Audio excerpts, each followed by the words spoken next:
Halo anak-anak Indonesia dimanapun kalian berada. Bagaimana kabar kalian semua? Semoga kalian sehat dan selalu gembira. Salam jumpa kembali dengan saya, Miss Yanti, yang akan mengajak kalian lebih memahami penggunaan bahasa Indonesia, bahasa ibu kita. Hari ini kita akan melihat dengan lebih dekat kata penghubung waktu. Kalian tahu tidak apa itu kata penghubung waktu?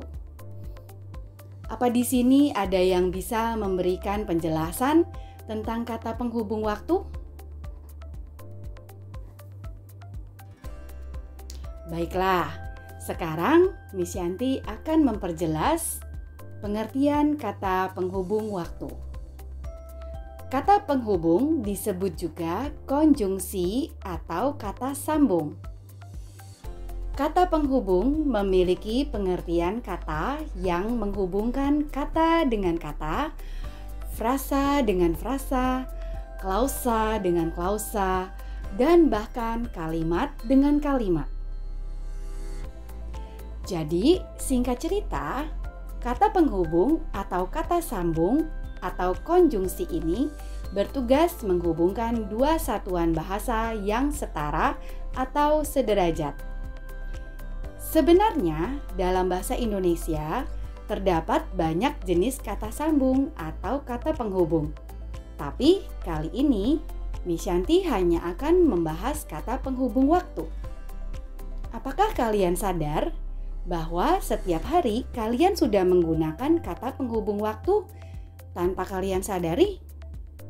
Pernahkah kalian mendengar atau menggunakan kata-kata seperti ketika, sewaktu, saat, sejak, sampai, selama, sebelum, sesudah, setelah, dan sambil?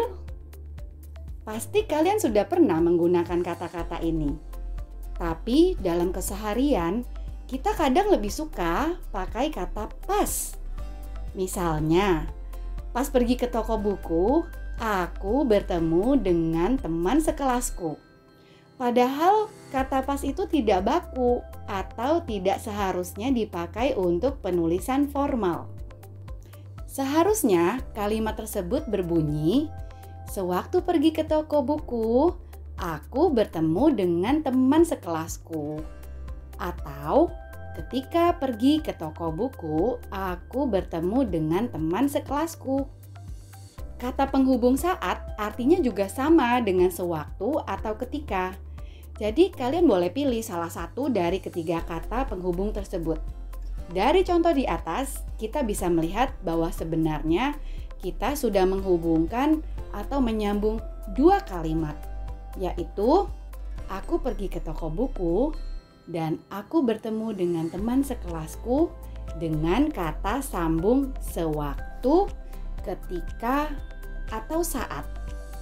Kata penghubung yang juga sering kita dengar yaitu kata sejak. Kita pun bisa menggabungkan dua kalimat menjadi satu dengan kata penghubung sejak. Coba kalian gunakan kata sejak untuk menyambung kedua kalimat ini. Kalimat pertama, orang tua kedua anak itu meninggal dunia. Kalimat kedua, kehidupan mereka menjadi penuh tantangan.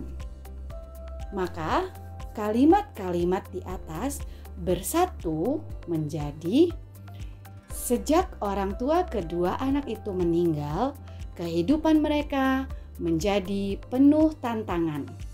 Kata penghubung berikutnya adalah sampai. Kita juga bisa menggabungkan kedua kalimat berikut dengan kata sampai. Kalimat pertama, anak-anak belajar di sekolah dari jam 7 pagi. Kalimat kedua, mereka pulang jam 2 siang. Kedua kalimat yang sudah disambung itu melebur seperti kalimat di bawah ini. Anak-anak belajar di sekolah dari jam 7 pagi sampai jam 2 siang. Selanjutnya, dengan kata penghubung selama, kita bisa menggabungkan dua kalimat berikut ini. Kalimat yang pertama, kakek menjaga Dina. Kalimat kedua, orang tua Dina sedang sibuk. Apabila sudah disambung, maka kedua kalimat ini menjadi kakek menjaga Dina selama orang tua Dina sedang sibuk. Nah, bagaimana dengan kata penghubung sebelum? Berikut ini adalah contoh penggabungan kedua kalimat yang disambung dengan kata sebelum. Kalimat pertama, kita harus membantu ibu mengangkat jemuran. Kalimat kedua, hujan deras turun. Jadi, ketika dihubungkan dengan kata sebelum, keduanya menjadi kita harus membantu ibu mengangkat jemuran sebelum hujan deras turun. Kalau ada kata sebelum, berarti ada kata sesudah atau setelah. Dan inilah contohnya. Kalimat pertama, anak-anak selesai makan malam. Kalimat kedua, anak-anak membantu ibu membereskan meja makan. Maka setelah keduanya digabungkan akan menjadi seperti ini. Sesudah anak-anak selesai makan malam, mereka membantu ibu membereskan meja makan. Karena kata sesudah dan kata setelah memiliki arti yang sama, kalian boleh pilih salah satunya untuk mengungkapkan hal yang sama.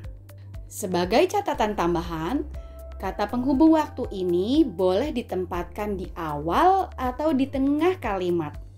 Nah, Miss Yanti masih punya satu kata penghubung lagi, yaitu kata sambil. Kalimat pertama, paman menemaniku. Kalimat kedua, paman membaca koran. Dengan menambahkan kata penghubung sambil, kedua kalimat itu bisa menjadi satu. Maka kalimat-kalimat di atas berubah menjadi paman menemaniku sambil membaca koran. Demikianlah pembelajaran bahasa Indonesia kita pada hari ini. Semoga kalian sudah lebih mengerti penggunaan kata penghubung waktu dan dapat menerapkannya dalam mengerjakan tugas-tugas sekolah kalian. Dan kalau menurut kalian video ini bermanfaat, jangan lupa like video dan subscribe channel ini ya. Sampai jumpa lagi di pembelajaran bahasa Indonesia berikutnya. Dah.